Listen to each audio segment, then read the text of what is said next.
صبر اور استقامت اگر آپ نے زندگانی میں آگے بڑھنا ہے تو ان دو چیزوں کا وجود آپ کے ساتھ ہونا بڑا ہی ضروری ہے۔ ہمارے مزاجوں میں بڑی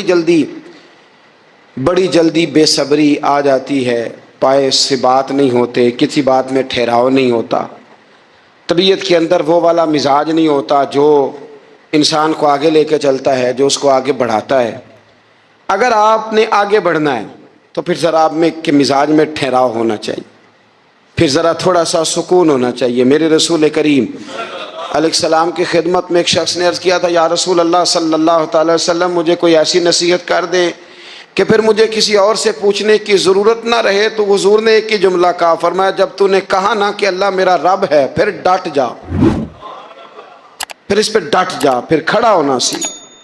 جب آپ میں استقامت ہوتی ہے، صبر ہوتا ہے، دیکھیں حالات جب بگڑے تو انہیں صحیح ہونے میں ٹائم لگتا ہے کہ فوراً ٹھیک ہو جاتے ہیں۔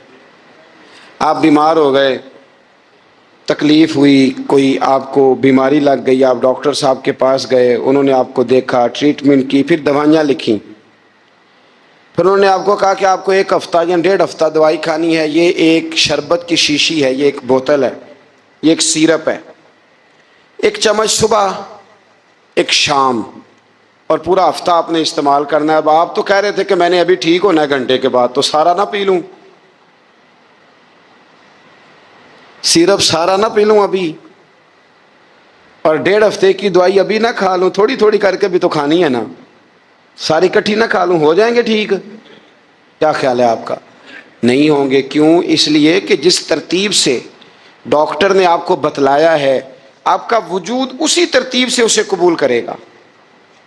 آپ کا جو وہ مرض ہے وہ اسی ترتیب سے بہتر ہوگا جس ترتیب سے ڈاکٹر نے، طبیب نے، حکیم نے آپ کو بتلایا ہے، اسی مرتب ترتیب سے آپ نے اس کو دوا کو استعمال کرنا ہے، تو اسی ترتیب سے وہ سارے معاملات ٹھیک ہوں گے۔ اب آپ کا تو منشا تھا کہ میں نے سویرے فوراً اٹھنا ہے اور میں نے دوا کھانی ہے تو میں نے فٹافٹ ٹھیک ہو جانا ہے، تو بھئی یہ آپ کی منشا تو ہے، لیکن حکمت کا تقاضا یہ نہیں ہے۔ حکمت کا تقاضا یہ ہے کہ آپ کو 1 گولی کھانی ہے، 1 چمچ سیرپ کا پینا ہے، آپ کو مناسب پرہیز کرنا ہے، اس کے بعد جا کے آپ کی طبیعت ٹھیک ہوگی۔ لیکن اگر آپ کا یہ پروگرام بن گیا ہے کہ نہیں میں نے تو شام کو ہی ٹھیک ہونا ہے، تو یہ ممکن ہے نہیں ہے۔ اس کے لیے آپ کو ذہنی طور پر تیار ہونا چاہیے، آپ کو سمجھنا چاہیے کہ بہت ساری چیزیں ایسی ہوتی ہیں جنہیں وقت دینا پڑتا ہے، بہت سارے حالات ایسے ہوتے ہیں جنہیں ٹائم دینا پڑتا ہے، وہ اپنے وقت پر جا کے چیزیں درست ہو جاتی ہیں۔ لیکن ہم چاہتے ہیں کہ ہم ابھی کریں، سویرے کریں، شام کریں، وہ کئی دفعہ صحیح کرنے کی بجائے ماحول کو ہم خراب کر لیتے ہیں۔ انہیں وقت دیں، انہیں ٹائم دیں، انہیں موقع دیں۔ میرے رسول کریم صلی اللہ تعالی علیہ وآلہ وسلم ہجرت سے چند دن پہلے نا خانہ کعبہ کو اندر سے دیکھنے کا دل کیا میرے نبی پاک کا، کیا مجھے مکہ چھوڑ کے مدینہ طیبہ جانا ہے تو میں ذرا کعبہ معظمہ کے اندر سے زیارت کر لوں۔ عثمان بن طلحہ ایک شخص تھا جو کلید بردار تھا، جس کے پاس خانہ کعبہ کی چابی ہوتی تھی۔ حضور صلی اللہ تعالی علیہ وسلم نے اس سے کہا کہ بھائی چابی ذرا دے دو، میں خانہ کعبہ کے اندر سے زیارت کرنا چاہتا ہوں۔ کہنے لگا کوئی اور ہوتا تو میں دے دیتا، آپ کو نہیں دوں گا، معاذ اللہ ثم معاذ اللہ۔ میرے رسول پاک کی بات نہ ستارے بھی مانتے ہیں، چاند بھی مانتا ہے، سورج بھی مانتا ہے۔ حضور اگر سورج کو کہنا واپس آ، حضرت علی نے نماز پڑھنی ہے تو وہ آ جاتا ہے، اور اگر حضور فرما دیں چاند کو 2 ٹکڑے ہو جا تو وہ 2 ٹکڑے ہو جاتا ہے۔ سورج بھی بات مانتا ہے، چاند بھی بات مانتا ہے۔ یہ سارے میرے رسول کریم علیہ السلام کے غلام ہیں۔ جہاں جہاں تک رب کریم کی خدائی ہے وہاں میرے حبیب کی مصطفائی ہے۔ حضور وہیں چاہتے نا وہیں چاہتے، تو حضرت عمر اگر حکم دیں تو زمین تیل واپس کرتی ہے، تو حضور حکم دیتے تو وہ کافر اندر دھنسا لیتی زمین، سارا کام اسی وقت ہو جاتا۔ لیکن حضور نے کیا فرمایا؟ جب عثمان بن طلحہ نے کہا نا کہ آپ کو چابی نہیں ملے گی، اللہ کے رسول نے فرمایا عثمان ایک وقت آئے گا جب یہ چابی تجھ سے میں لوں گا، اور جس کو میرا دل کرے گا میں اسے دوں گا۔ ایک وقت آئے گا کہ یہ میں تجھ سے لوں گا، اور پھر جس کو میرا دل چاہے گا میں اس کو وہ چابی دوں گا۔ میرے نبی کریم رؤوف الرحیم سید عالم صلی اللہ علیہ وسلم نے وقت دیا. کتنا وقت لگا؟ 2 دن، 4 دن، 5 دن، 10 سال لگ گئے. حضور نے مکہ کو فتح کیا، حضور تشریف لائے. وہی چابی عثمان بن طلحہ کے پاس تھی. محبوب کریم نے بت توڑنے تھے، کعبہ کو ان سے پاک کرنا تھا. فرمایا لاؤ نا چابی کدھر ہے؟ عثمان کہتے ہیں حضور نے تو بات نہیں جتلائی، پر مجھے وہ لفظ یاد تھے کہ عثمان ایک وقت آئے گا، ایک، سمجھیے گا بات کو، ایک وقت آئے گا جب چابی میں لوں گا اور پھر جس کو میرا دل کرے گا میں اسے، پھر وقت آ گیا. پھر حضور نے چابی لے لی، پھر نبی پاک نے بت توڑے. پر قربان جاؤں مدینے والے محبوب کے طریقے پر، فدا ہو جائیں حضور علیہ الصلوۃ والسلام کے کمال درگزر پر. جب حضور فارغ ہوئے نا بیت اللہ کو صاف کر کے تو فرمایا کدھر ہے ابھی عثمان بن طلحہ؟ وہ آئے تو حضور فرمانے لگے یہ چابی پہلے تیری خاندانی وراثت تھی، پھر میں نے اپنے وعدے کے مطابق لے لی، اب میں تمہیں واپس کر رہا ہوں. اب یہ چابی میں تمہیں واپس کر رہا ہوں، میں یہ چابی میں تمہیں دے رہا ہوں، لہذا اب تیری نسل سے بھی قیامت تک کوئی نہیں لے گا، میں تمہیں یہ چابی دے رہا ہوں. تو بھائی وقت کا انتظار کریں. اور عثمان بن طلحہ کہتے ہیں میں نے حضور کا یہ کمال کرم دیکھا تو میں کلمہ ہی پڑھ گیا، میں مسلمان ہی ہو گیا. وقت کو دیکھیں، وقت کا انتظار کریں، آنے والا ٹائم دیکھیں. ہم نا ٹائم نہیں دیتے، ہمیں جلدی بڑی ہے. کاروبار ٹھیک ہو جائے تو شام کو ہو جائے، بچہ تندرست ہو جائے تو پھر شام کو ہو جائے، مخالفین ٹھیک ہو جائیں تو شام کو ہو جائیں. ہمارے سارے کام شام سے پہلے پہلے، بلکہ جو ولی بننا چاہتا ہے وہ بھی کہتا ہے 1.25 گھنٹے میں بنا دو، لیٹ نہ کرو. بہت سارے تو کہتے ہیں یہ ایک نظر کریں.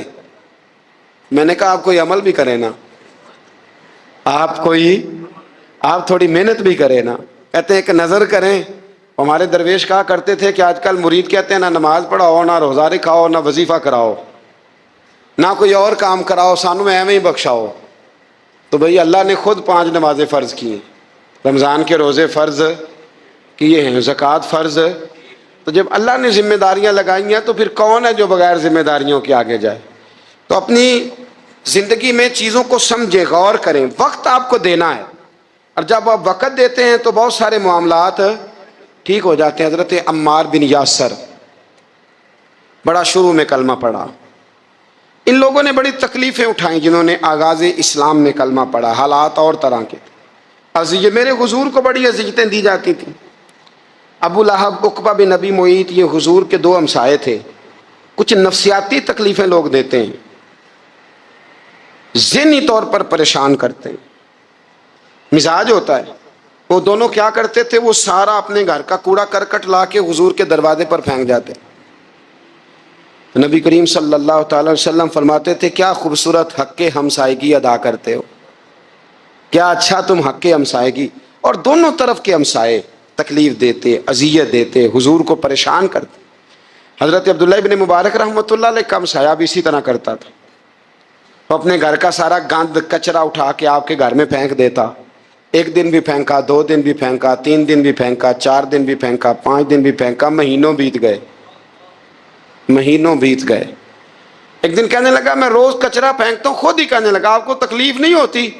آپ فرمانے لگے میں نے ایک برتن رکھ دیا ہے، ایک جھاڑو رکھ دیا ہے، جب تو کچرا پھینکتا ہے تو میں اٹھا کے باہر پھینک آتا ہوں. اب تو بند نہ کرنا، اس لیے کہ مجھے عادت ہو گئی ہے. اب میں نے اپنے ٹائم میں سے نا ٹائم اس کچرے کو دینا شروع کر دیا ہے. اب تو بند نہ کرنا، اس لیے کہ مجھے اب اس بات کی عادت ہو گئی. اب میں روز اٹھاتا ہوں اور اٹھا کے ذرا باہر پھینک آتا ہوں. میں عادی ہو گیا ہوں تیری اذیت کا، اب میں تیری تکلیف کا. آپ میں سے بہت سارے لوگ شہروں کے رہنے والے ہیں. ہمارے دیہاتوں میں یہ ہوتا تھا کہ کسی بوڑھے بابے کو نا بچے چھیڑتے تھے، کبھی کبھی غلط کرتے تھے، ایسا کرنا نہیں چاہیے، لیکن بزرگ کو چھیڑتے تھے، تنگ کرتے تھے. کبھی وہ بچے نہ چھیڑتے تھے تو بزرگ خود کہتے تھے کہاں مر گئے آج سارے. اصل میں وہ پیار ہوتا تھا، وہ پیار لگ جاتا تھا، بتاتے نہیں تھے، لیکن علاقے کے بچوں کے ساتھ نا وہ غصہ ہوتا تھا، وہ چھیڑتے تھے. لیکن نا کئی دفعہ کوئی بندہ دشمنی کرتا ہے تو بندے کو اللہ کے قریب کر دیتا ہے، سجدے کا ذوق بڑھ جاتا ہے، عبادت کا مزاج بڑھ جاتا ہے، انسان کی طبیعت کے اندر خاص قرب آتا ہے. حضرت عمار بن یاسر رضی اللہ تعالیٰ عنہ فرماتے ہیں کہ بڑی تکلیف دیتے. حضرت عمار بن یاسر رضی اللہ تعالیٰ عنہ کی جو والدہ ہیں وہ اسلام کی پہلی شہیدہ ہیں. حضرت سمیہ ان کا نام تھا، اسلام کی پہلی شہیدہ. ان کے زیر ناف ابو جہل نے نیزہ مار کے انہیں شہید کر دیا. حضرت عمار بن یاسر رضی اللہ تعالیٰ عنہ فرماتے ہیں کہ میرے والد کو اتنی تکلیفیں دی گئیں کہ وہ ان اذیتوں کی وجہ سے دنیا سے پردہ کر گئے. حضرت عمار بن یاسر کو خود کافر اتنا مارتے تھے کہ وہ اپنی حواس کھو بیٹھتے تھے اور ایسی باتیں کرتے تھے کہ سمجھ نہیں آتی تھی کہ یہ عمار بن یاسر بول رہے ہیں. اتنی سخت اذیت دیتے، اتنی سخت. دکھ قبول محمد بخشا، راضی رہن پیارے. دکھ قبول محمد بخشا، بس راضی رہن. اتنی تکلیف دیتے کہ حضرت عمار بن یاسر حواس کھو بیٹھتے، تکلیف میں آتے. بڑا سہا، بڑا برداشت کیا. ایک دن میرے رسول پاک تشریف لائے اور حضور نے کہا او آل یاسر میں تمہیں مبارک دینے آیا ہوں، رب کریم نے تمہارے لیے جنت میں مکان بنا دیے ہیں. حضور نے تمہارے لیے، اللہ نے تمہارے لیے جنت میں مکانات، تمہیں مبارک ہو. تمہاری اذیتیں، تمہاری تکلیفیں، تمہارے درد، تمہاری راتیں کام آ گئیں. مالک نے تمہارے لیے مکانات بنا دیے ہیں، حالات ٹھیک کر دیے ہیں، طبیعتوں میں بہتری آ گئی ہے. میرے محبوب کریم رؤوف الرحیم سید عالم نور مجسم شفیع معظم آقا دو عالم صلی اللہ تعالی علیہ وسلم نے انہیں خوشخبری سنا دی. حضرت عمار کہتے ہیں پھر حالات بدلے. پھر میں نے جو مجھے اذیتیں دینے والے تھے میں نے انہیں گڑھوں میں گرتے دیکھا. آپ فرماتے ہیں ابو جہل کی لاش اٹھانے والا بھی بدر میں کوئی موجود نہ تھا، اور ابو لہب جو مجھے تکلیفیں دیتا تھا وہ مکے کے چوک میں مرا ہوا پڑا تھا، پر کوئی اس کے قریب جانے والا بھی موجود نہ تھا، کوئی نہیں تھا. آپ فرماتے ہیں وہ حالات بھی. حضرت عمار کا اپنا کیا حال ہوا؟ حضرت خالد بن ولید رضی اللہ تعالیٰ عنہ بڑے بہادر ہیں. حضور نے فرمایا یہ اللہ کی تلوار ہے، یہ اللہ کی. بڑے بہادر تھے، بڑے شیر دل تھے. فرماتے ہیں کبھی معذرت نہیں کرنی پڑی، کبھی جھکنا نہیں پڑا، کبھی کسی کی منت نہیں کی. اللہ نے طاقت اتنی عطا فرمائی تھی، ہمت، حوصلہ، صبر، استقامت اتنا دیا. کبھی کسی جگہ پشت نہیں لگی. لیکن فرماتے ہیں کسی وجہ سے نا ایک دن میرا عمار بن یاسر کے ساتھ کسی بات پہ اختلاف رائے ہو گیا، جھگڑا ہو گیا. توجہ ہے میری بات پر؟ فرماتے ہیں جھگڑا ہو گیا. ہمارا پتہ حال کیا ہے؟ ہمارا یہ حال ہوتا ہے کہ ہمارا جھگڑا ہو جائے تو خیر ہے، لیکن اگر پڑوسی کے بچے لڑ پڑے تو ہم کہتے ہیں اس کی روزی پاک نہیں، اس کی تربیت ٹھیک نہیں. ہمارا بھائیوں سے رٹا ہو جائے تو معاملہ اور ہے، کسی کا ہو جائے تو معاملہ اور ہے. میں بیمار ہو جاؤں تو آزمائش ہے، اور سامنے والا بیمار ہو جائے تو سزا ہے. پھر کیا ہے؟ بلکہ پنجابی کہنے نے کیتیاں نو پھڑیا ہے، یہی کہہ دیتے. اور میں بیمار ہو جاؤں تو آزمائش آگے جی اللہ کی طرف سے. ایسا نہ کریں. ہمارا فتویٰ اپنے حق میں اور ہوتا ہے، سامنے والے کے معاملے میں اور ہوتا ہے. حضرت عمار بن یاسر کی بات کر رہا تھا. جناب عمار بن یاسر رضی اللہ تعالی عنہ، حضرت عمار بن یاسر کہتے ہیں کہ حضرت خالد بن ولید کے ساتھ، جناب خالد بن ولید کہتے ہیں میری ان کے ساتھ نہ کسی بات میں اختلاف رائے ہو گیا. تو میں اب دلیر آدمی تھا، شیر آدمی تھا، کبھی جھکا نہیں تھا، کبھی کوئی معاملہ نہیں ہوا تھا، کبھی کوئی ایسی بات نہیں ہوئی تھی. آپ فرماتے ہیں جب رائے کا اختلاف ہو گیا نا، بات ذرا آگے بڑھ گئی تو نبی کریم صلی اللہ علیہ وسلم تک بات پہنچی. تو میرا یہ خیال تھا کہ حضور میری بھی سنیں گے، عمار بن یاسر کی بھی سنیں گے، پھر حضور کوئی فیصلہ کریں گے. پر قربان جاؤں وقت بدل گیا ہے نا. اب بہت بڑے چودھری ہیں، بڑے سردار ہیں، بڑے سپہ سالار ہیں حضرت خالد بن ولید، پر وقت بدل گیا. تو حضرت خالد بن ولید کہتے ہیں جب میں نے نبی کریم کی بارگاہ میں بات عرض کی، حضور تک بات پہنچی تو میرے مصطفیٰ نے موٹی سی بات ارشاد فرمائی. رسول کریم فرمانے لگے بھئی بات مختصر سی ہے، جس نے عمار کو راضی کر لیا اس نے مجھے راضی کر لیا، اور جس نے اسے ناراض کیا اس نے مجھے ناراض کیا. فرماتے ہیں بس میری قیمت پڑ گئی، میرا قد اونچا ہو گیا. حضرت خالد بن ولید کہتے ہیں میں نے بھی کہا اب بات کیا کرنی ہے، اب تو گزارش ہی کرنی ہے، اب مدعا کیا سنانا ہے، اب تو بات کرنی ہے. فرماتے میں آگے بڑھا. اور جیسے بھی ہوا میں نے حضرت عمار بن یاسر کو راضی کیا. حضرت عمار کہتے ہیں ایک وقت وہ تھا اور ایک وقت یہ ہے. جب دونوں وقتوں کو دیکھتا ہوں تو کہتا ہوں الحمدللہ رب العالمین. یہ ساری تعریفیں اس رب کے لیے ہیں جو تمام جہانوں کو پالنے والا ہے. وقت دیں معاملات کو, ٹائم دیں. آپ دیکھیں اللہ تبارک و تعالیٰ بڑا کریم ہے. وقت کے ساتھ جب چیزیں تبدیل ہوتی ہیں اپنے ٹائم کے. حضرت بلال حبشی رضی اللہ تعالیٰ, بڑا مشکل نہیں, اکیلا آدمی, غریب آدمی, مکے کے سارے سرداروں کے قابو آ گیا. حضرت حسان کہتے ہیں میں نے خود اپنی آنکھوں سے دیکھا حضرت بلال کے گلے میں رسی ڈال کے بچے کھینچا کرتے تھے. یار خاصا مشکل کام نہیں. امیہ بن خلف ڈنڈوں سے مارتا ہے, آپ کے ہاتھ اور پیر چارپائی کے نیچے رکھ کے تو اوپر بیٹھے رہتے بڑی بڑی دیر. بڑی تکلیف نہیں, بڑی اذیت نہیں. لیکن حضرت بلال حبشی فرماتے ہیں پھر میں نے وہ سارے دکھ مٹتے دیکھے. وقت بیت گیا. وہی امیہ بن خلف ایک دن گھوڑے پہ تھا, گھوڑے اپنے کو تیار کر رہا تھا, لگام ڈال رہا تھا. حضور علیہ السلام گزرے تو فرمایا کیا کر رہے ہو؟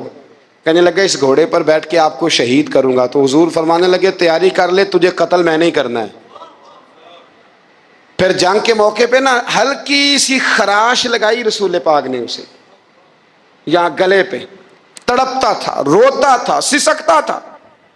لوگ کہتے تھے امیہ کیا ہو گیا, اتنا سیانا بندہ یہ کیا کرتا ہے؟ تو کہنے لگا تمہیں پتہ نہیں مجھے تکلیف کتنی ہے. ضرب تو چھوٹی ہے پر تمہیں پتہ نہیں لگائی کس نے ہے تو چھوٹی پر تمہیں خبر نہیں کہ لگائی کس نے ہے, کس نے یہ ضرب لگا دی ہے. پھر تڑپ کر سسک کر مرا. حالات بدل جاتے ہیں, حالات میں تبدیلیاں آ جاتی.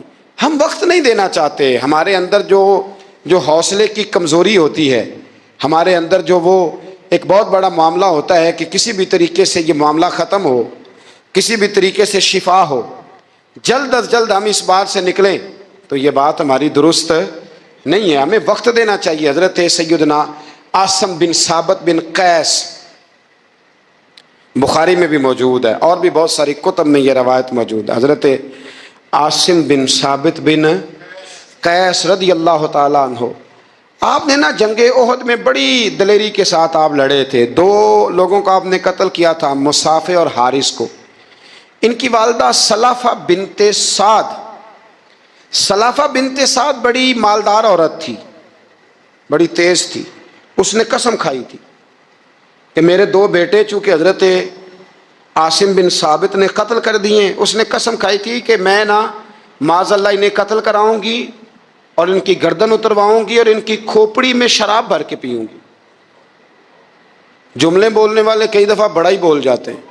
حضرت عاصم بن ثابت بن قیس رضی اللہ تعالیٰ, سلافہ بن سعد کہنے لگی کہ میرے بیٹے چونکہ انہوں نے قتل کیے تو 100 اونٹ دوں گی جو انہیں شہید کرے گا, اور پھر میں معاذ اللہ ان کی گردن اتروا کے کھوپڑی کے اندر شراب بھر کے پیوں گی.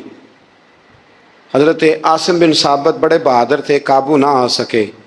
کافروں نے ایک چال چلی کہ مدینے سے کچھ مبلغ مانگے تبلیغ کرنے کے لیے. بطور مبلغ کو مانگا لیکن رستے میں بددیانتی کی, جھوٹ بولا, ظلم کیا, انہیں گرفتار کیا اور گرفتار کر کے معاذ اللہ تعالیٰ انہیں بیچنا چاہا. حضرت عاصم بن ثابت کہنے لگے میں میدان کا آدمی ہوں, میں قید ہونے سے لڑائی کرنے کو بہتر سمجھتا ہوں. میں کفار کا قیدی ہونے سے شہید ہونے کو فضیلت دوں گا. تلوار نکال لی, نیزے نکال لیے, لڑنے لگے. اب اکیلا آدمی اور سامنے درجنوں بیسیوں لڑنے والے, سب کا رخ جب انہی کی طرف ہوا تو حضرت عاصم بن ثابت بن قیس رضی اللہ تعالیٰ عنہ سمجھنے لگے اب شہید ہو جاؤں گا. تو آپ نے ایک دعا مانگی, کہنے لگے اے اللہ میرے بدن کی حفاظت کرنا, اے اللہ میرے وجود کی حفاظت کرنا. گویا میری لاش کی یہ بے حرمتی نہ کریں, اللہ حفاظت کرنا. شہید کر دیے گئے. جیسے ہی آپ شہید ہوئے تو اب وہاں تو منت یہ تھی نا معاذ اللہ کے گلا کاٹیں گے اور معاذ اللہ کھوپڑی میں شراب پیئیں گے.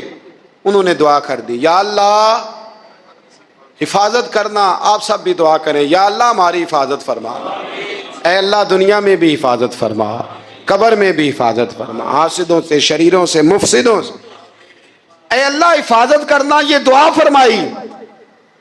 جب آپ شہید کر دیے گئے نا، لاش مبارک قریب تھی، تو کافر گردن کاٹنے کے لیے آگے بڑھے تو سینکڑوں کی تعداد میں شہد کی مکھیاں آ گئیں،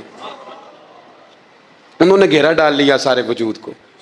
اب کتنی کو مکھیاں اڑائیں، ایک کو اڑاتے ہیں 10 اور آ جاتی ہیں، 2 کو اڑاتے ہیں 10 اور ان کا خیال تھا شاید وجود کاٹنے آئی ہیں۔ وہ چلے گئے، کہنے لگے شام کو جب مکھیاں چلی جائیں گی تو دوبارہ آئیں گے، لیکن جب مکھیاں اڑی تو انہوں نے وجود کو چھوا بھی نہیں تھا، انہوں نے وجود کی حفاظت کی، دعا مانگی تھی، اے اللہ ان سے میری حفاظت فرما، مجھے ثابت قدم رکھ۔ مکھیوں نے وجود کو چھوا بھی نہیں، اور جب رات ہوئی تو نہ بادل تھے، نہ پانی تھا، نہ ہوا تھی، لیکن اللہ نے پانی بھیجا، بارش آئی، اور حضرت عاصم بن ثابت کی لاش کو بہا کے لے گئی، وجود بہا کے لے گئی۔ سویرے ڈھونڈتے رہے پر ان کا وجود کسی کو ملا، بعد مرن دے مکھڑا میرا ہو جاوے جے تازہ، پھر سمجھ لینا محبوب میرے نے آن پڑے ہے جنازہ، پھر سمجھ لینا محبوب میرے نے آن پڑے ہے۔ اور ایک شعر پڑھنا دوں چلا گے گولڑا کا، کئی دفعہ پڑھتا ہوں، آج پھر نہ کہہ دوں، کہنے لگے بے قدراں کچھ قدر نہ جاتی، کیتی خوب تسلی ہو، دنیا دار پجاری زردے کتیاں دے گل ٹلی ہو، بک بک روشن اکھیاں تکیو ویک حویلی کلی ہو، کوچ نصیر آسان جدوں کیتی پہ جانی تھر تھلی ہو۔ تو یاد رکھ میرے بھائی، جب آپ ثابت قدم، حضرت خباب رضی اللہ تعالی عنہ، بخاری میں ذکر ہے، کتب حدیث میں، کتب سیرت میں ذکر، حضرت خباب رضی اللہ تعالی عنہ نے اس وقت کلمہ پڑھا جب ابھی 5 لوگ کلمہ پڑھتے تھے، کل بندے السابقون الاولون۔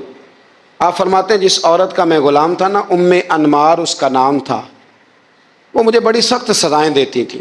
آپ لوہار کا کام کرتے تھے، سلاخیں، آپ کو پتہ ہے لوہار سلاخ رکھتا ہے پہلے آگ میں بھٹی میں، پھر وہ جب پوری طرح تپتی ہے پھر کچھ بنتا ہے، لوہار کا کام کرتے تھے۔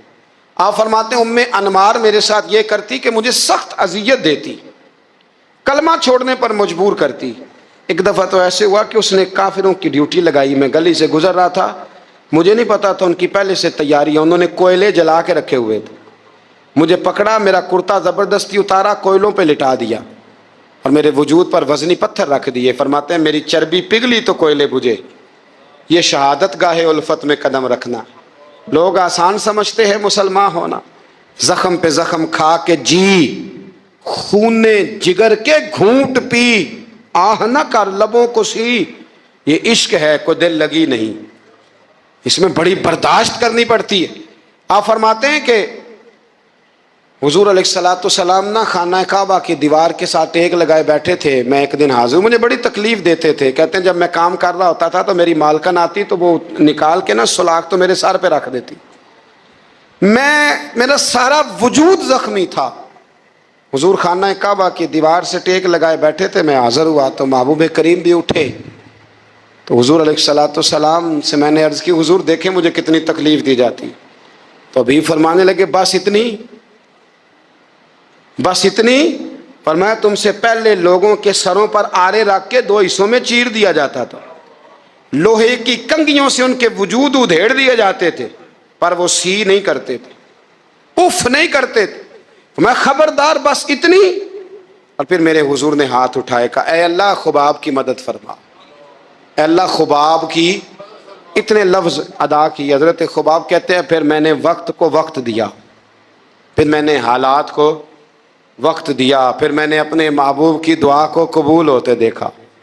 فرماتے ہیں وہ میری مالکن یہ مجھے تکلیف دیتی تھی، اذیت دیتی تھی، پر اس کا حال یہ تھا کہ اس کے سر میں درد اٹھا، اور جس طرح کتا چیختا ہے جب اسے مارا جاتا ہے تو وہ چلاتا ہے، اس طرح وہ آوازیں نکالتی۔ پھر وہ بہت بڑے طبیب کے پاس گئی تو اسے کسی نے کہا کہ لوہے کی سلاخوں سے اپنے سر کو دگوایا کر، داغ دیا کر، اسے جلایا کر جگہ جگہ سے تاکہ تیرے اندر کا درد ختم ہو۔ تو آپ فرماتے ہیں پھر لوگوں میں نے صبر اور استقامت کا رزلٹ دیکھا کہ وہ جو مجھے بطور سزا میرے سر پہ سلاخیں رکھتی تھی، پھر وہ بطور دوائی منگانے لگی، میں سلاخ گرم کر کے لاتا اس کے سر پہ رکھتا۔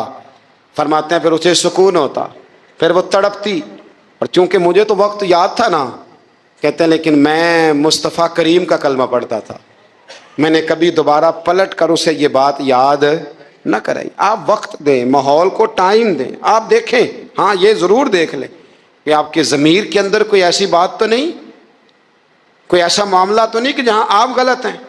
اور اگر ایسا نہیں پھر آپ وقت دیں آنے والے اسباب کو. ہم نہ بڑی جلدی ہے, ہمیں دعا کرائی ہے تو آج شام تک مسئلہ ٹھیک ہونا چاہیے, دعائی کھائی ہے تو طبیعت شام تک ٹھیک ہونی چاہیے. اگر ہم راہ حق کے مسافر ہیں تو شام کو ہمیں قرب الہی مل چکا ہو, حضور کی بارگاہ کے ہم حضوری ہو چکے ہیں. ایسا نہیں ہے.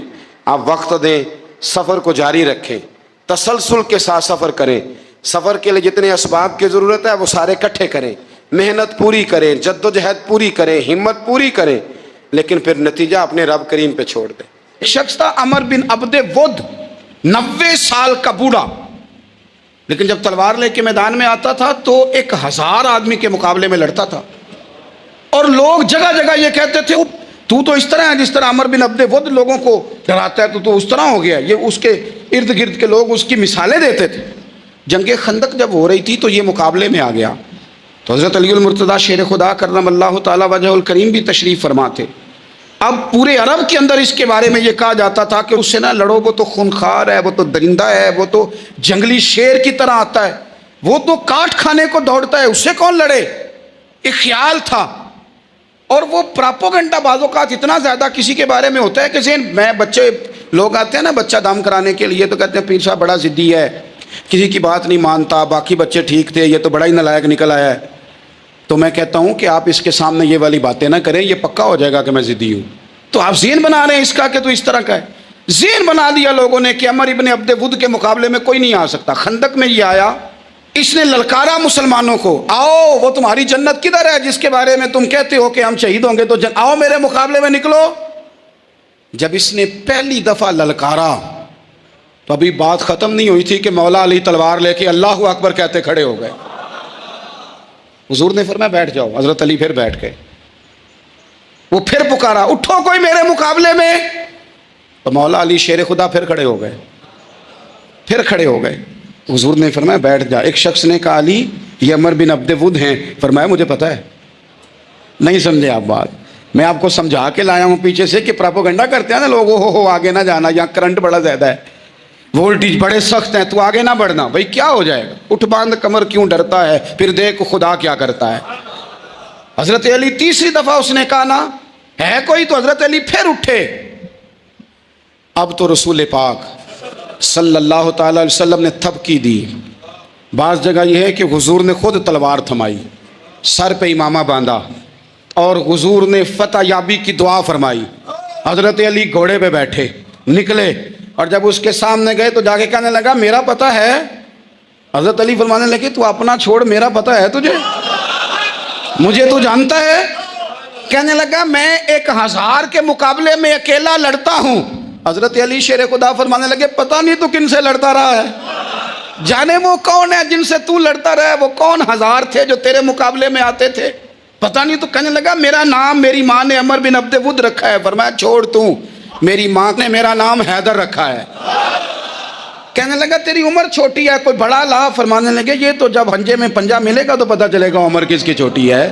ابھی تو کہانیوں سے متاثر کرنا چاہتا ہے, تو چاہتا ہے کہ تو پریشر ڈالے اور میں تیری بات سنوں, تو مقابلے میں آ, ڈینگے نہ مار, کہانیاں نہ سنا, دیواریں ہلتی رہتی ہیں اور در کانپ جاتا ہے. علی کا نام سن کے اب بھی خیبر کانپ جاتا ہے.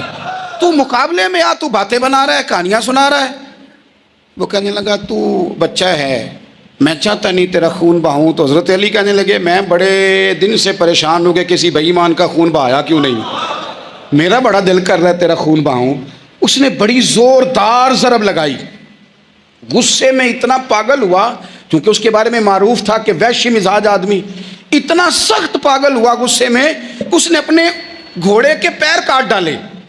پہلے تلوار گھوڑے کو دے ماری, اس کو کاٹ کے دوڑا. یہ کیوں کرتے تھے لوگ, عرب کے لوگ اس وقت یہ کام کرتے تھے کہ ہم نے گھوڑا ہی مار ڈالا ہے تاکہ ہم بھاگ نہ سکیں.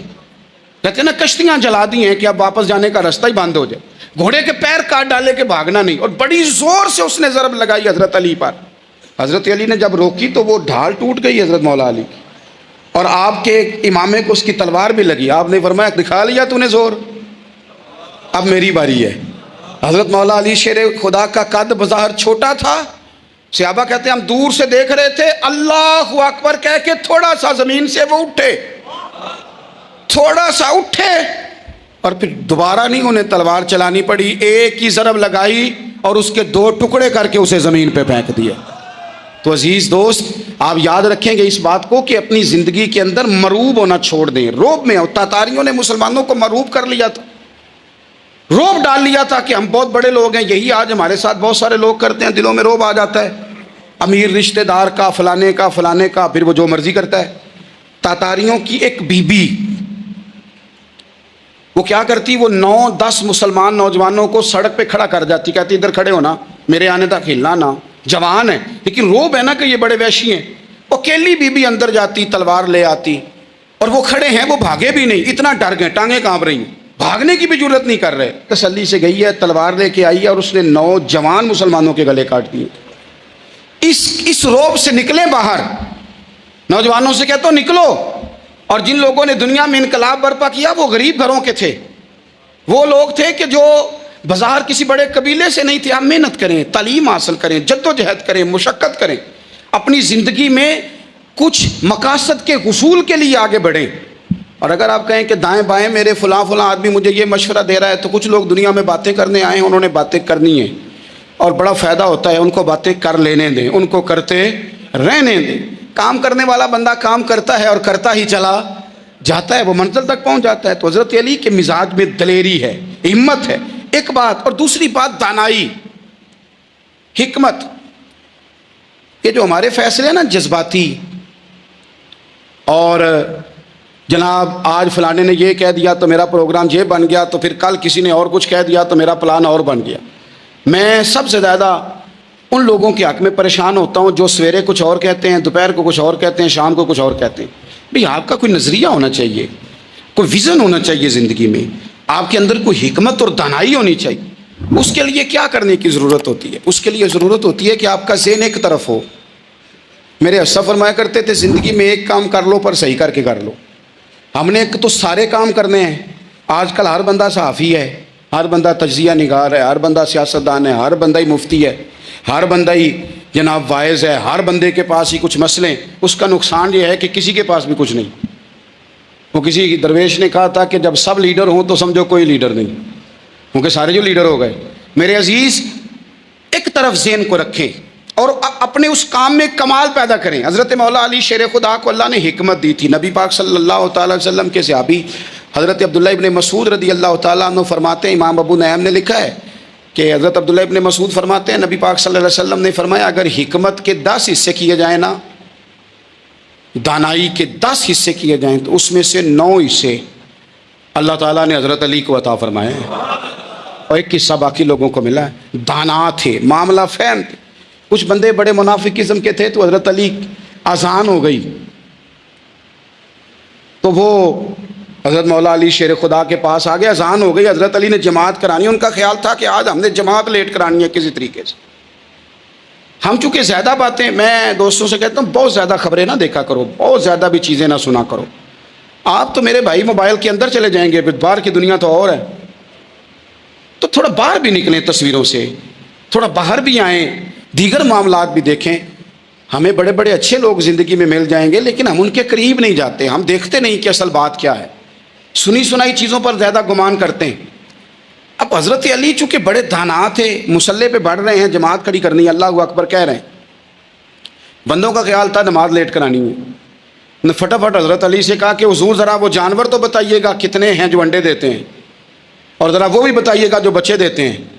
یہ اب کتنے کو بندہ جانور گنے، آہستہ آہستہ بندہ شمار کرے، وہ بکری جو ہے وہ بچہ دیتی ہے، مرغی انڈا دیتی ہے، اور گائیں جو ہے وہ بچہ دیتی ہے، اور بطخ جو ہے وہ انڈا دیتی ہے۔ بندہ تو یہ گننے لگ جائے تو حضرت علی شیر خدا یہاں ہاتھ ہیں، فرمانے لگے گھر جا کے گن لینا۔ موٹی سی بات بتاتا ہوں، جن جانوروں کے کان باہر ہوتے ہیں وہ بچے دیتے ہیں، جن کے اندر ہوتے ہیں وہ انڈے دیتے ہیں۔ اللہ اکبر، نماز کی نیت باندھ لی تم، گننا گھر جا کے۔ موٹی سی بات بتا دیتا ہوں، وہ صاحب کہتے ہیں میں حضرت علی رضی اللہ تعالیٰ عنہ کو الجھانے آیا تھا، میں خود بڑا الجھ گیا۔ یہ کیا ماجرا ہے، کیا معمہ ہے کہ 2 فکروں میں انہوں نے بات کو سمیٹا اور کمال کر دی۔ کہنے لگے گھر جا کے گننا، یہاں ٹائم نہیں، نماز کا وقت ہے، بس جن کے کان اندر ہے نا وہ انڈے دیتے ہیں، اور جن کے باہر ہیں وہ جا جا کے حساب کرنا. آپ ڈھونڈ لیں، تلاش کر لیں، چلے جائیں ماہرین کے پاس، پر شیر خدا شیر ہی ہیں. حضرت مولا علی کے جملوں میں کمال ہے، ان کی دانائی، ان کا تدبر، ان کی حکمت، ان کا فہم، ان کی فراست، ان کا کمال. ایک شخص بڑی دور سے آیا، اس نے کہا حضور مجھے نا لمبی باتیں یاد نہیں رہتی، 2 باتیں بس بتا دیں میں عمل کروں تو زندگی بن جائے، 2 باتیں. تو حضرت علی فرمانے لگے لمبی امیدیں نہ لگانا، لمبی امیدیں نہ لگانا، موت کا پتہ نہیں کب آ جائے. منصوبہ بندی ضرور کرنا آنے والی نسلوں کے لیے، اپنی ذات کے لیے لمبی امیدیں نہ باندھنا، یہ بھی کر لوں گا یہ بھی کر لوں گا. ہم ریٹائر نہیں ہوتے زندگی بھر، پلان پہ پلان، پلان پہ پلان. تو اگر ہم پلان کر رہے ہوتے ہیں تو جو ہمارے نیچے ہوتے ہیں وہ ہمیں ریٹائر کرنے کا پلان کر رہے ہوتے ہیں.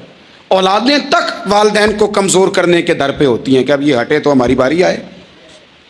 حضرت علی فرمانے لگے 2 کام، ایک تو لمبی امید نہ باندھنا، اور دوسرا فرمایا اپنے نفس کی خواہش کی پیروی سے بچنا. دنیا میں رسوا وہ لوگ ہو جاتے ہیں جو اپنے نفس کی خواہش کی پیروی کرتے ہیں، وہ بزدل ہو جاتے ہیں جو خواہشات نفسانی کے پیچھے بھاگتے ہیں. یہ کام نہ کرنا. تو دانائی اللہ تعالیٰ نے انہیں دی. پھر مزاج میں سادگی اور بلا کی سادگی. جوانوں، سادہ زندگی آسان ہوتی ہے. یہ جو زیب و زینت والی زندگی ہے یہ مشکل بڑی ہے. آپ یقین کریں جن لوگوں نے کپڑے پہننے ہیں نا پردے کے لیے، وہ بڑے سوکھے ہیں، جو بھی مل گیا پہن لیا. اور جنہوں نے دکھانے کے لیے پہننے ہیں وہ بڑی مصیبت ہے کہ یار میں نے اتنا مہنگا جوڑا پہنا ہے، کسی نے تعریف ہی نہیں کی. کوئی تعریف کر دے تو پھر کہتے ہیں دیکھا نا آنکھیں چندھیا گئی نا دیکھ کے، اور نہ کرے تو کہتے ہیں جل ہی گیا ہے پورا، ایک جملہ نہیں بول سکا. چونکہ مزاج ہے نا. یہاں جو آدمی کھیت سے اٹھ کے آیا نا چارہ کاٹتا، تو اس کو جہاں بھی موقع ملے گا اس نے بیٹھ جانا ہے، جمعہ پڑھنا، نکل جانا ہے. اور جس بچے نے 4-5 ہزار بالوں والوں کو دیا ہے نا سیدھے کر دے ذرا میرے، وہ بڑا پریشان ہے کہ میں نے اتنی محنت کی ہے کسی بندے نے دیکھا بھی نہیں. سادہ زندگی آسان ہوتی ہے، بندہ سوکھا رہتا ہے. اور جو تکلفات والی زندگی ہے، لوگ تعریف کریں، لوگوں سے کچھ، وہ مشکل ہے. حضرت مولا علی اتنی حکمت، اتنی دلیری، اتنے بڑے آدمی، لیکن ایک دن نا نبی پاک صلی اللہ تعالیٰ علیہ وسلم کو پتہ چلا کہ حضرت فاطمہ زہرا میں اور جناب علی میں کسی بات میں رائے کا اختلاف ہوا ہے. تو حضرت علی ناراض ہو کے چلے گئے، حضور ڈھونڈنے نکلے. یہ بخاری میں موجود ہے.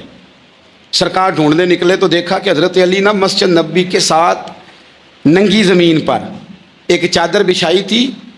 تو وہ جب سوئے حضرت علی تو آپ نے کروٹیں بدلی تو چادر بھی تھوڑی سی رک گئی، تو سارے کپڑوں کو مٹی لگی ہوئی ہے اور آرام سے حضرت مولا علی شیر خدا آرام کر رہے ہیں. میں جوانوں آپ سے کہتا ہوں یہ زندگی سوکھی ہوتی ہے. میں نے کھیت کی وٹ پہ، بننے پہ، کھیت کے کنارے پہ کسان سوتے ہوئے دیکھے ہیں، اور میں نے 1.5 کروڑ کی گاڑی میں نفسیات کے ڈاکٹر کے پاس بیٹھا وہ شخص دیکھا ہے جو کہتا ہے پتہ نہیں کیا بات ہے، نیند کیوں نہیں آتی. وہ زندگی آسان ہے، اس میں تھکاوٹ ہوئی ہے، بندہ سو گیا جہاں جگہ ملی، سو گیا اور کچھ تڑپ رہا ہے کیونکہ وہ عادی ہو گیا ہے، یہ 2 منٹ کے لیے بند ہو گیا اسی تو وہ گیا. حضرت علی وہاں آرام سے، سارے کپڑوں کو مٹی لگی ہے. میں مولا کائنات کی بات کر رہا ہوں، میں شیر خدا کی بات کر رہا ہوں، میں اسد اللہ کی بات، امام المشارق والمغارب کی بات کر رہا ہوں. حضرت مولا علی اس زمین پہ، سنگیو زمین پہ آرام سے سو رہے ہیں. میرے محبوب گئے اور جا کے فرمایا یا ابو تراب، او مٹی والے اٹھ جا. کپڑوں کو مٹی لگی تھی نا، مٹی والے اٹھ جا. لفظ کیا، یا ابا تراب، او مٹی والے.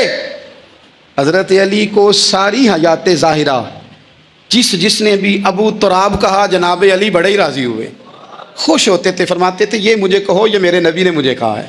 اور مٹی والے اٹھ جا. آپ کی زندگی کی جو سادگی ہے، میں آپ سے عرض کروں ہمارے تکلفات ہمارے اپنوں کو بڑا پریشان کرتے ہیں.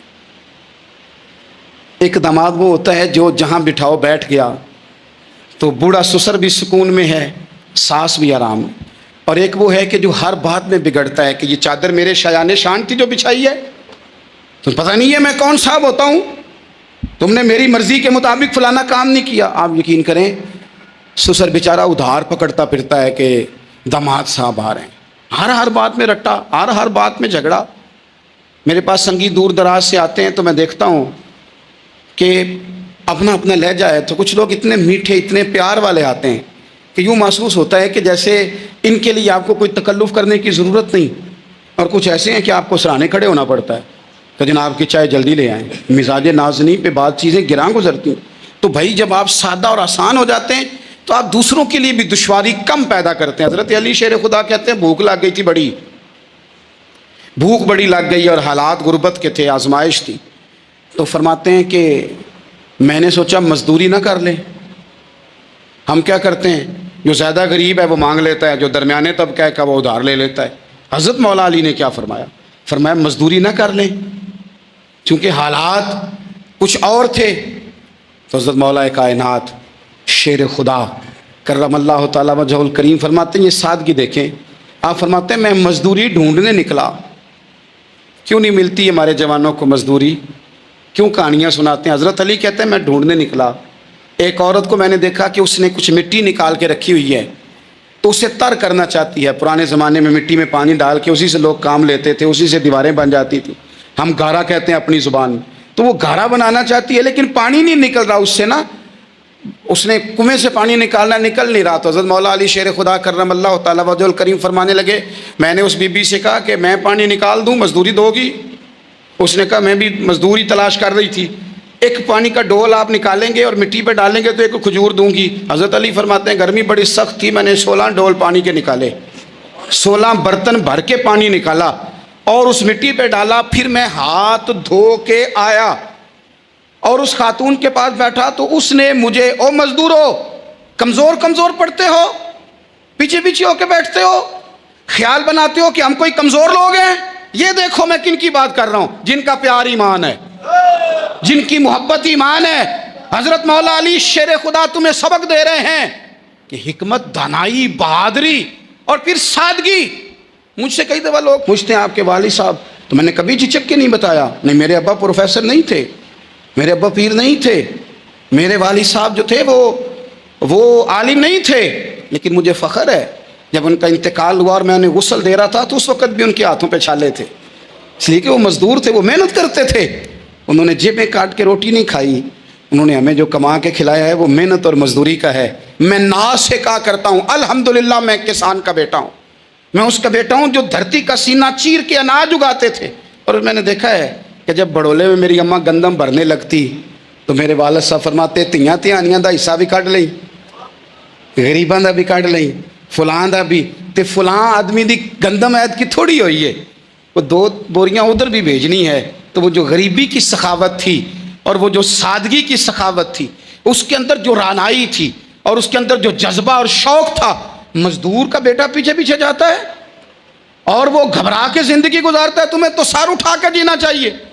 اس لیے کہ حضرت مولا علی شیر خدا کہتے ہیں میں مزدوری کر کے کھجوریں کما کے لایا، اور لا کے نہ تو میں نے اکیلے نہیں کھائیں، وہ کیونکہ قحط کا دور تھا، حالات اور تھے، فرماتے ہیں لا کے حضور کو پیش کی۔ میں نے کہا حضور یہ کھجوریں ہیں، تو کریم نے پوچھا کہاں سے آئی ہیں؟ میں نے عرض کی حضور بھوک بڑی لگ رہی تھی تو مزدوری کے لیے نکلا، تو ایک عورت نے اپنے مٹی کو پانی لگانا تھا تو میں نے محنت کر کے یہ 16 کھجوریں کھائی ہیں۔ تو کہتے ہیں حضور زمین پہ بیٹھے تھے، مجھے بھی ساتھ بٹھا لیا، کھجوریں ہم نے وہاں رکھ لی، بڑے شوق سے میٹھی میٹھی باتیں بھی ہونے لگیں۔ یہ تو جو لوگ روز کھاتے ہیں نا گوشت، وہ تو نخرے کرتے ہیں، کہتے ہیں وہ جناب یہ ذرا یہ چیز مجھے ہضم نہیں ہوتی، کولیسٹرول ہے فلان، پیچھے لے جاؤ پیچھے۔